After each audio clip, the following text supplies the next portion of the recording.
So you're still seeing the full slide? Yes? Nod your heads if you are. Okay, so Abby, what do you think in this context? Just I'm unmuting you, but you can also just write in our chat box if you want.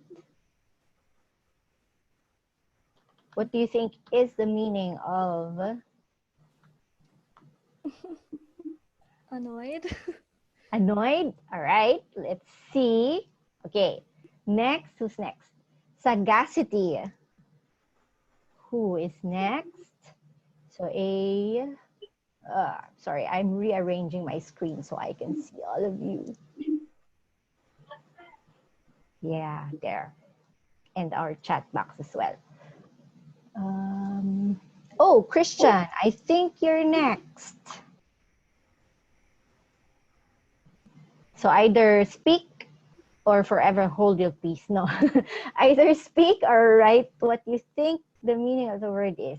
Of sagacity. Countenance, ma'am. Countenance. Yes. All right. Yeah, type it in our chat box. Next is Danielle. Candor.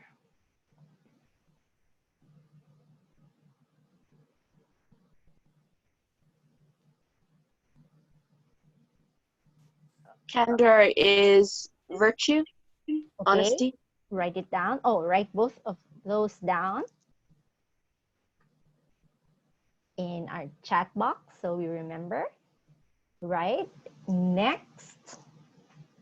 We see D.E. Ezekiel, I think. Hopefully I'm not skipping anyone. Oh, Joy, Evelyn Joy, we call her Joy, right? So it's Ezekiel. Ezekiel, what do you think? Oh, flustered.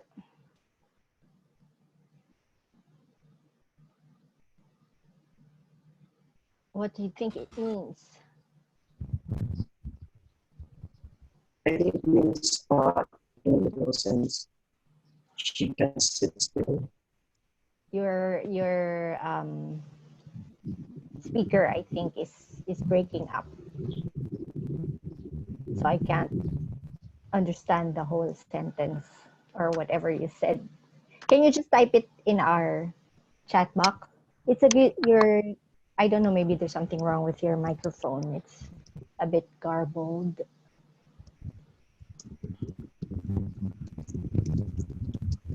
And E, F, G, H, I,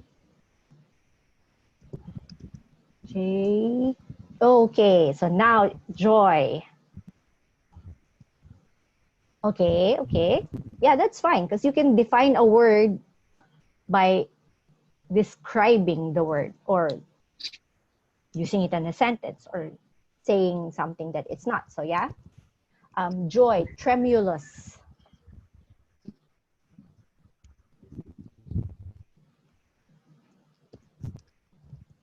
Write what your guess is. Oh, and Joshua, you're next.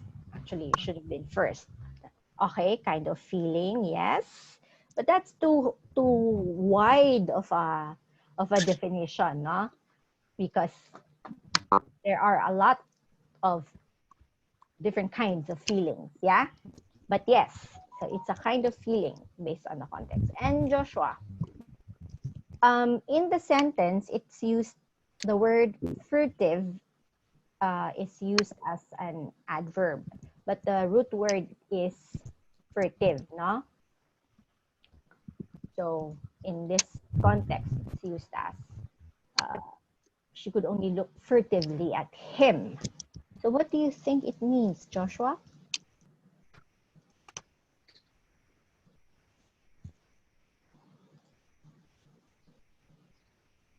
Oh, did we lose Joshua? Oh, there you are. still here, ma'am. Huh?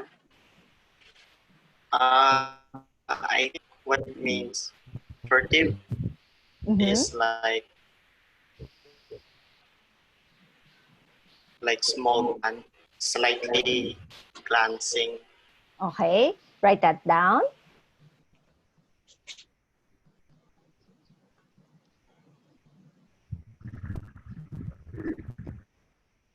All right, so let's take a look at the dictionary definition of these words. And just in case somebody came in before we started, no, these 6 words in red would be your choices for your first vocabulary exercise. So you choose 2 that you are not totally familiar with, and then try to use that in normal conversation. Okay? Twice for each word. So you're gonna be writing down for your exercise 4 unique sentences using 2 of these words. Yes? All right. So, smitten. I'll share with you the slide, the actual presentation.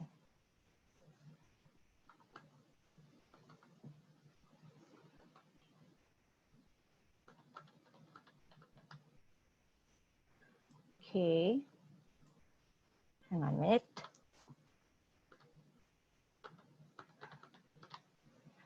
I lost the Zoom window. Where am I? I'm sorry.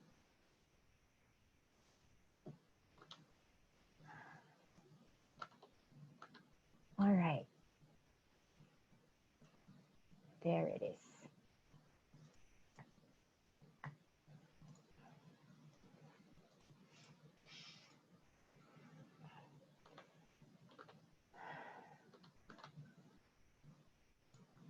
Okay. So now are you seeing the slide? The big full screen slide version? Yes. Okay. So there are several definitions of smitten. Actually, as I mentioned, the root word is smite. And I'm sure a lot of you could think of a verse in Isaiah, right?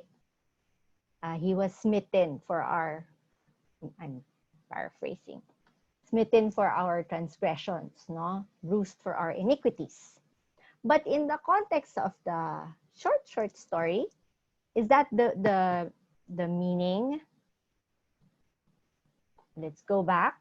Korah was smitten with Troy. So does that mean smitten meaning she, Korah, was bruised or was beaten by Troy? No, right? So the actual definition of the word smitten in our context is this. Yeah? Right? I think it's more of a British word, no? The British usually like to use this word. Oh, you are smitten. See, you're blushing, or whatever.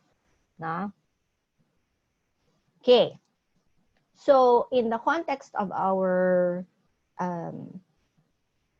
short story, the part of speech of that word is, it's an adjective. Yeah. So you have a field in the form that you will submit for your reading vocabulary, and it's going to ask for the part of speech. All right. Next. Sagacity. Typically, you will encounter cases like this, no, when you go to the dictionary and you look up the word sagacity, and it will tell you noun. And then the definition, the quality of being Sagacious. Thank you very much. I now know what the meaning of sagacity is, right? Because it gave you another word that is just a different form of that word. So now you have to look for the meaning of sagacious so that you can fully understand what sagacity means, right? So sagacious, I mean, sagacity is being sagacious. Or in other words, which one do you think is the meaning in our short story? Okay? It can be either actually, no? Because in one word, we can also say sagacity is being wise, right?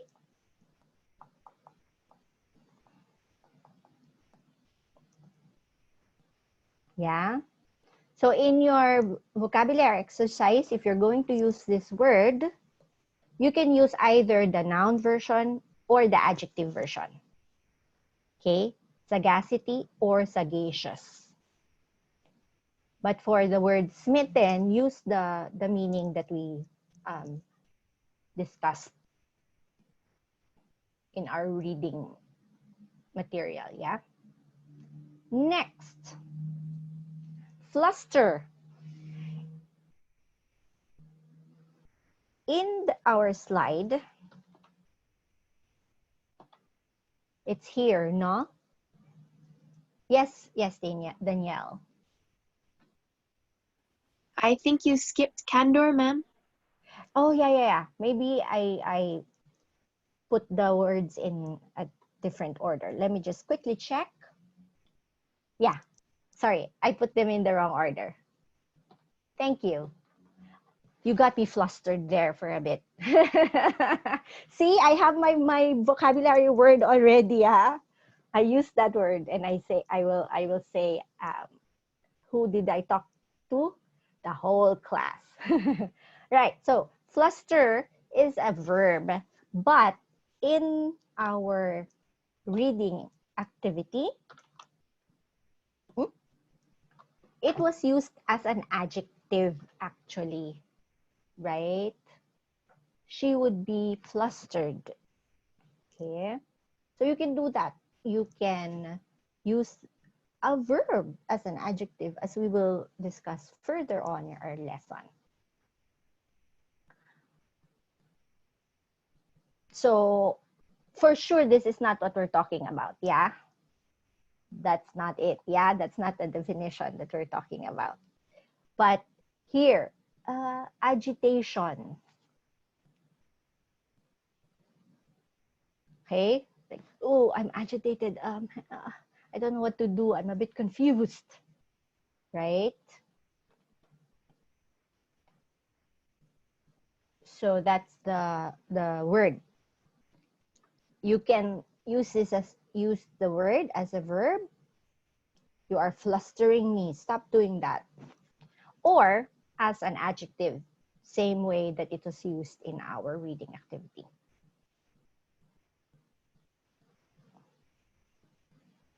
Yeah. Next word.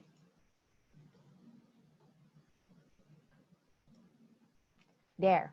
Candor. And candor is a noun. So yeah, it's a virtue, specifically the virtue of being honest. But more than that, it's also unreserved honesty. No? Very, because when you say honest, you don't tell lies. But with candor, you are also bold in speaking the truth, kind of. So that's the slight difference between honesty and candor. But they're very, very close. Okay, it can also mean, another meaning is fairness. But in our story, I'll just call it a story. There. in this context, it means being forthright, being bold in speaking the truth. Yeah? Next. Tremulous. So yeah, it's a kind of feeling. It's an adjective. It's when you're a bit nervous. You're trembling with nervousness. Yeah?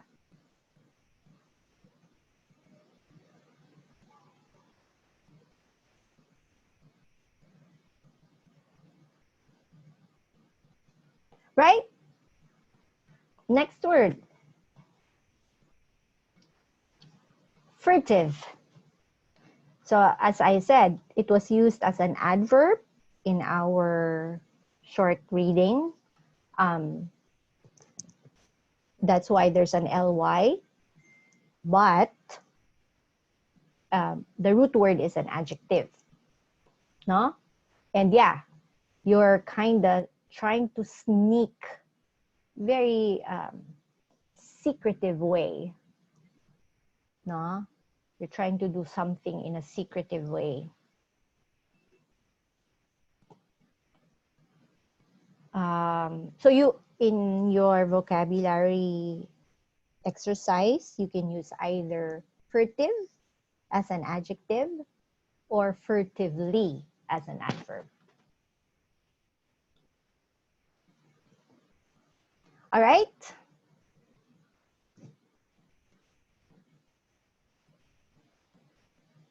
So that's the first set. These words will also be included in your quiz and in your possibly in your midterm exam.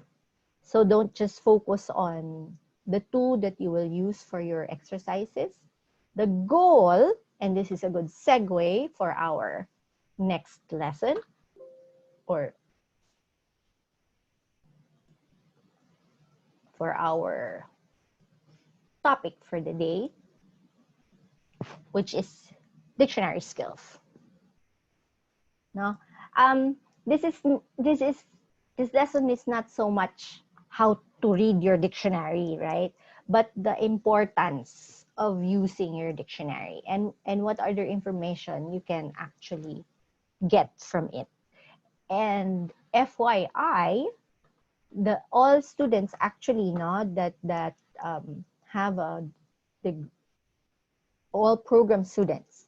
So whether it be whether you are a certificate student or a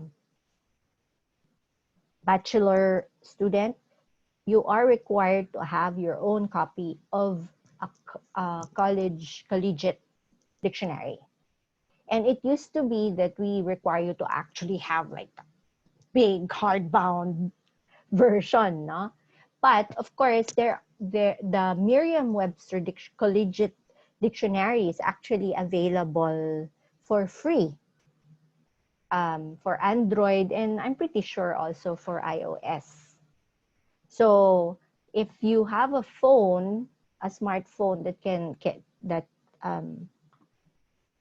can access Play Store, just go ahead and download it because that's our official required dictionary for students.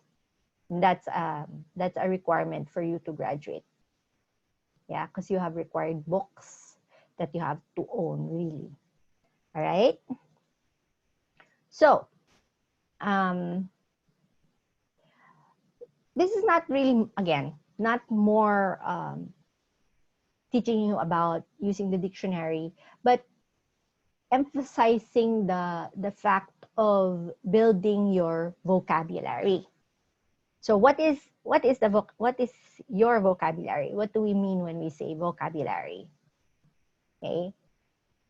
It means it's the collection of words in your head that you can easily pull out when you're speaking, when you're writing.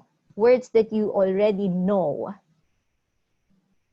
the meanings and how to use those words, they're stored in your head already. So that's your vocabulary, no? And definitely, when you're trying to learn a new language, the you have to store as many words in your head as you can, so that you will be able to express yourself in that language. Yeah. So even before you learn about grammar, because grammar is what?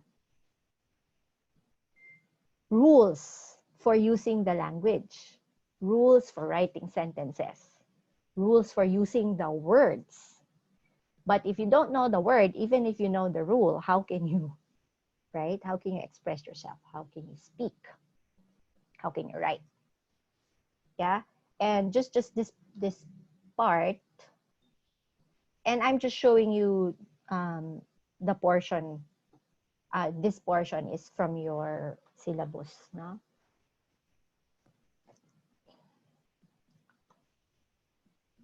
I'll make it bigger.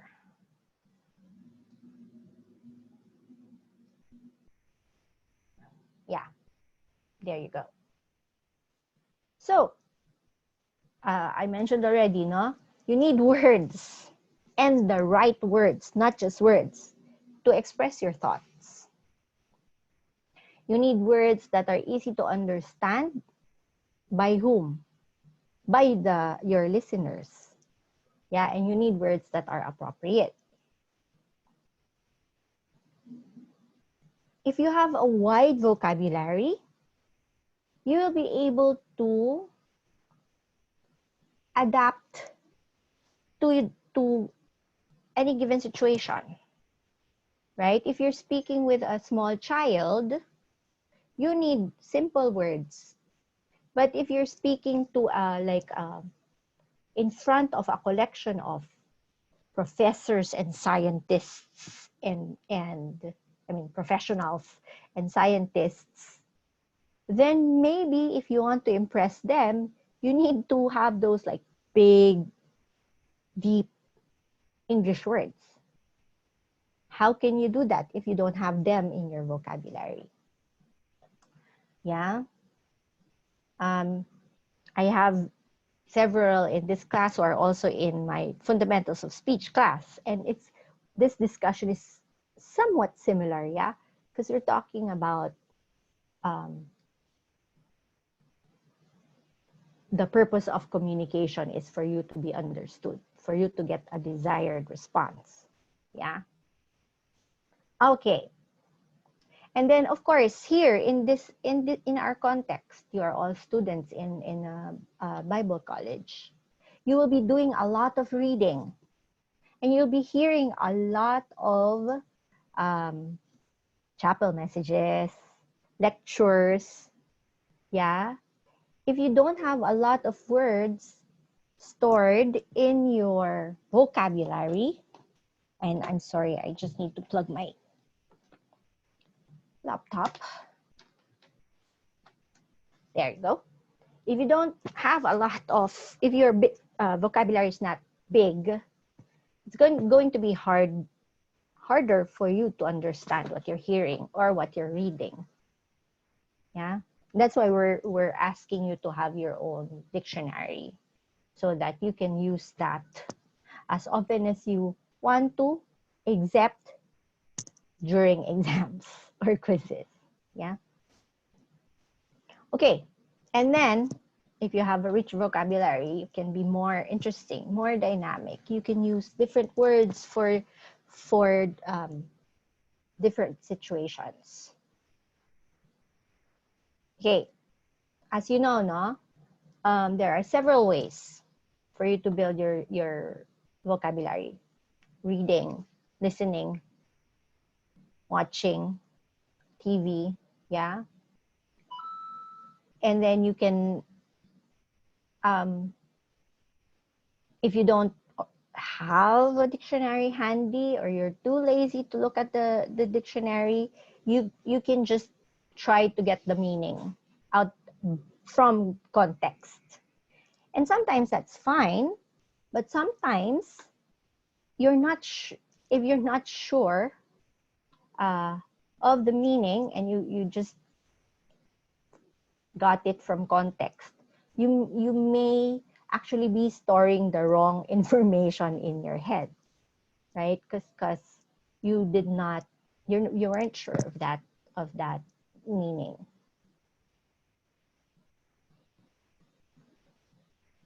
So from context, from the setting, those are ways of you developing your vocabulary, but they're not foolproof, as I mentioned.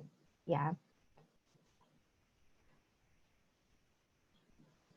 Another way to build your vocabulary, so reading, listening, listening in to audiobooks, things in that language, or watching TV, writing. When you write and you want to express yourself and you don't know the right word to use, then you are given an impetus, no? You're given the chance to learn more words. You are given the reason to actually look at the dictionary or look at that thesaurus. And then, of course, same thing. To practice your vocabulary, you speak. You speak, and before you speak, especially if it's not normal conversation, no? You can research meanings of words. So go ahead, practice with your friends. If you're trying to learn a new language and you don't practice, after a while, you're going to forget even the words that you thought you will not forget. Just a quick, I don't know if my other previous students have heard this story already before, no? But I went to a Chinese school in elementary, and from grade 1 to grade 6. By the time maybe I was in grade 4, I was able to converse almost fluently in Chinese to my teachers. But now, because after elementary, I went to a different high school, no more Chinese. I don't even have practice. I did not have enough practice because I wasn't speaking the language. I only have a handful of words left in my dictionary. And it's ironic that one of the words, this is Fukien, this is not Mandarin. One of the words or phrases that I still remember from Fukien is Gua Bue Kiditlo. And it means I already forgot. So I find it ironic that one of the things that I remember from the language is I forgot. All right. So it's important for you to use the dictionary. And the dictionary is not just your source of meaning, no, the source of the definition, but you can also actually find out how to pronounce words. If you're reading and you see words, and yeah, from context you know the meaning, but when you try to speak it, how do you know how to pronounce it? Yeah. So let's just go ahead. I chose some dictionary entries now, and these are sample sentences. So I thought that I heard a faint scratching noise, but I figured that it might just be in my head. Now, sometimes when you look at the dictionary, as we mentioned a while ago, no? There can be several meanings of the same word. And there can even be, one word can even be a different part of speech. It can be a noun, it can also be an adjective, or it can be a verb, right? So when you're reading your, wow, you're reading your dictionary for, for fun. When you're looking up words in your dictionary, you have to know what part of speech it is in terms of the context, right? So that you can actually find the right meaning. Okay. So based on our previous sentence, among the different definitions that we found, this is the closest meaning, right? Next. Can I have, so where did we stop? Joshua, right? J.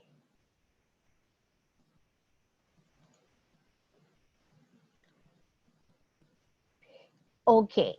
PJ, can you just quickly read this sentence?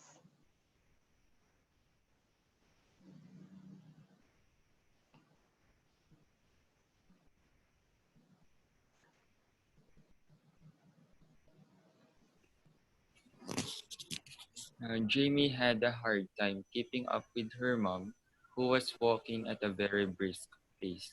Right. Okay, so let's see if we look this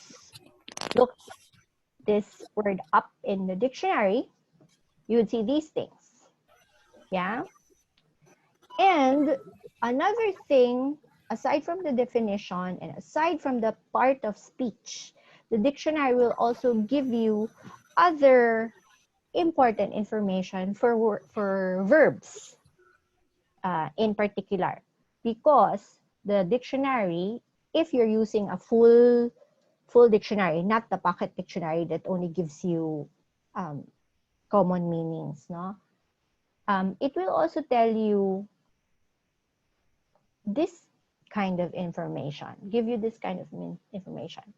If it's a verb, it will most of the time tell you if it's a transitive verb, this is the meaning. If it's an intransitive verb, this is the meaning. What are transitive verbs? What are intransitive verbs? We will talk about that when we get to verbs. But at this point, my point is that you will also get other information in the dictionary that will help you to use the word properly. Okay? Next thing I want to point out in terms of using the dictionary. So, Precious, it's your turn. Can you read this? And everybody else in your head, okay? Read this sentence.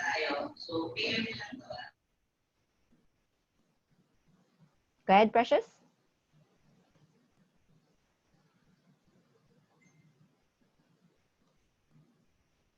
You're muted.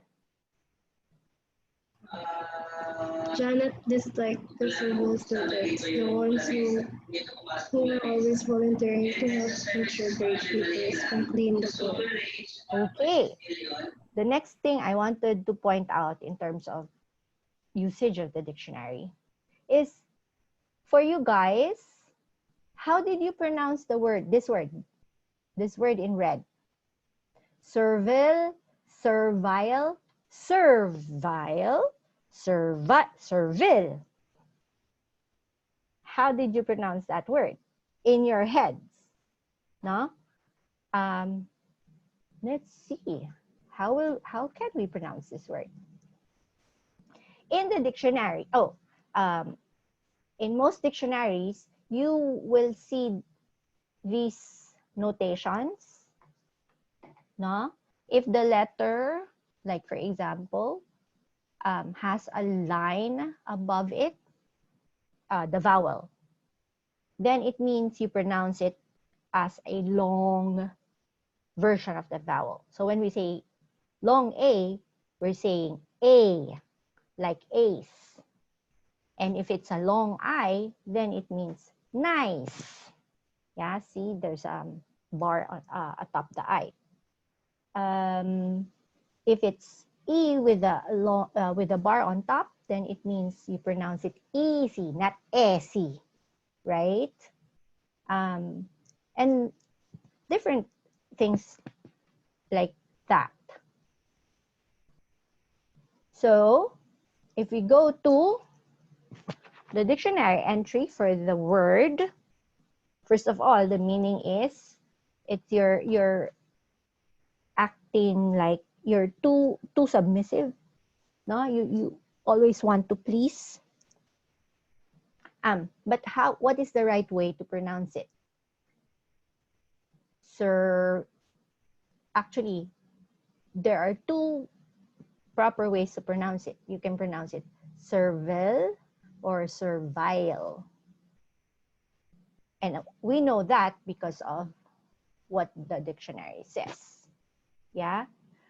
We can see that there is small kind of like an apostrophe in front. So you know that the emphasis is in that that part. So it's not servile, it's servile. It's servile. It's not servile. Yeah? And it also tells you how to syllabicate the word. Right? And then you have,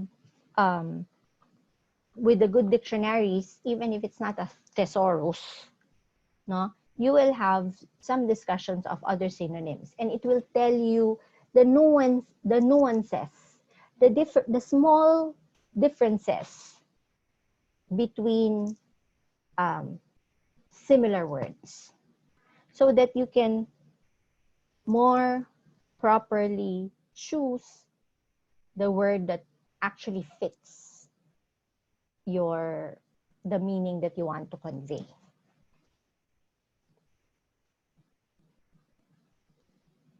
Right?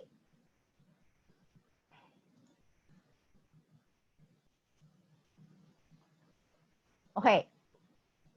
Here is a commonly mispronounced word. So in your heads, how do you pronounce this word? And let's check the dictionary what is the right pronunciation. Okay, as you can see, the emphasis is on the first syllable. So it's not circumstance, it's circumstance. Yeah, I hear a lot. So I guess Filipino pronunciation, the circumstances are like that. Yeah, but if you want to use the word properly, pronounce the word properly, the dictionary tells you how to. And you just look at this, no? If you see this, the apostrophe, it tells you where the emphasis is. So it's circumstance. It's circumstances, not circumstances. Yes? So if you read a lot and you encounter new words, it's good. It will be good practice for you to look up the word in the dictionary and pay attention to the pronunciation also. I encountered that. I have my own pronunciation in my head because I only encountered like a certain word when I'm reading. But then when I want to use it orally, when I speak, I pause in the middle of the sentence because I'm not sure how do you actually pronounce this word? And I never actually looked it up in the dictionary before. Another good thing, because of technology, no, if you are using your phone, you're connected to the internet, Merriam-Webster dictionary, you can see these icons, no? These are from Merriam-Webster, this screenshots that I'm showing you. And you can see this icon. And if you're online, you're using your dictionary, you can just click on the icon and it will actually pronounce the word for you. So very, very big help. And then in the dictionary, you can also actually find some idiomatic expressions where that word is used. Like here, the word circumstance. There are several phrases or expressions that actually include the word. So pomp and, oh, that's just a lot of pomp and circumstance. Okay? What does that mean? Very formal, very well prepared activity. Right?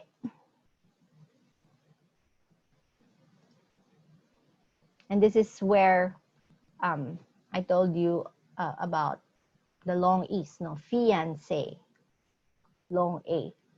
So, fiancé.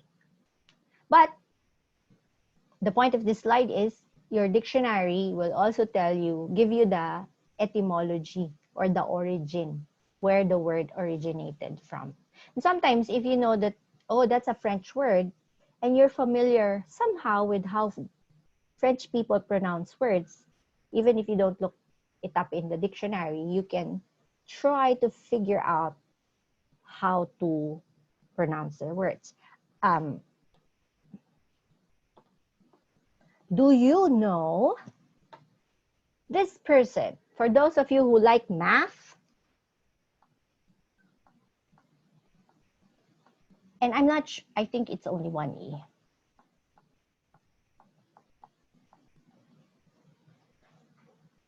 Do you remember this guy? He's a mathematician. I forgot now. I think in the field of geometry, more specifically. Do you remember your high school mathematics? But my point here is, if you know that he seems to be a French person, so if you kind of know that, how will you pronounce his last name?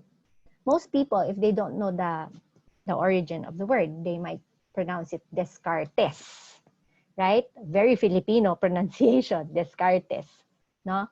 But he's French, so Descartes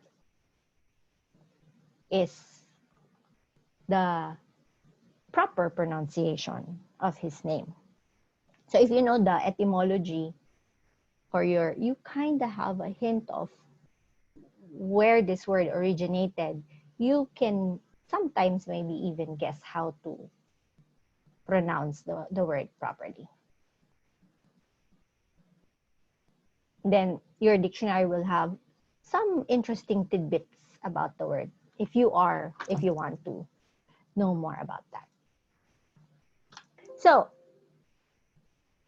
the point of our first lesson is emphasizing really the usage of the dictionary, not just to look for the meaning of the word, but pay attention to other details that will help you build your vocabulary. All right. Any questions? Stop sharing. Any questions?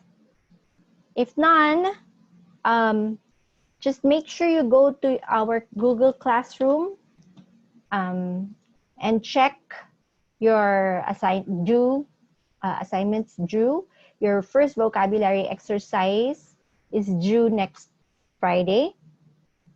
Yeah, August 14. So you submit it through Google Classroom, as I mentioned before. Okay, so I'll see you again tomorrow, and we'll start with sentence structure. Thank you. Bye-bye.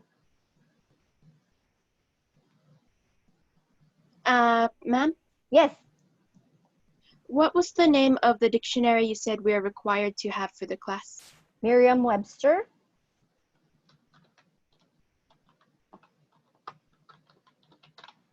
Collegiate.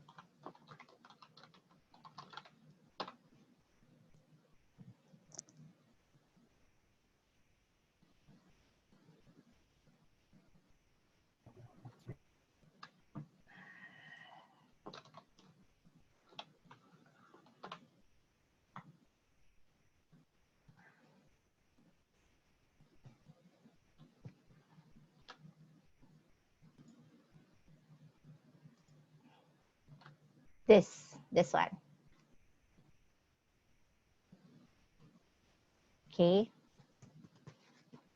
Yep. So Okay, it's thank you. free download. All right. Thank you for the question. See you tomorrow. Bye-bye. Bye.